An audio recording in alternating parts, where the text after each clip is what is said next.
vinto i suoi europei oggi? Ah sì, decisamente, sono veramente contento e felice, è stato un percorso difficile, impegnativo. È felice Sergio Giordani, da tifoso e grande appassionato di calcio, ha gioito con la nazionale. Da primo cittadino sorride per questa vittoria della città.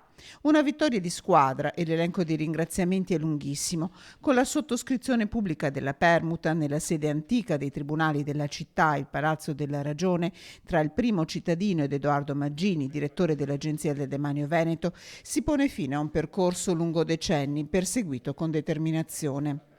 Avremo da oggi, la proprietà della Prandina è nostra, la proprietà di Via Anelli ovviamente è del Demanio, là sarà costruita la nuova questura di cui noi saremo a stazione appaltante, il che significa che noi faremo le gare, non la progettazione ovviamente, la progettazione si sta interessando già Bernardini con Genericale, per cui stanno già lavorando sopra.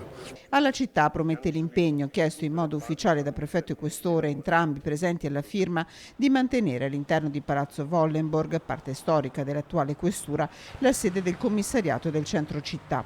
Sulla Prandina il dialogo è aperto. È un'area delicata, un'area in cui bisogna concordare con la sovrintendenza e tutto. Il sogno sembra anche quello di liberare la piazza di Insurrezione, ma va con calma, con gradualità, come tutte le cose.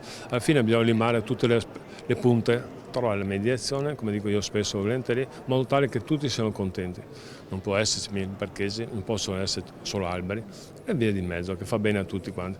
Il progetto sull'ex Prandina vedrà la luce prima del 2022, data naturale di scadenza della sua amministrazione e l'impegno del sindaco. 7 anni e circa 50 milioni di euro dovrebbero servire per la realizzazione della questura in via Anelli. Sulla ex Prandina i giochi sono aperti tutti o quasi.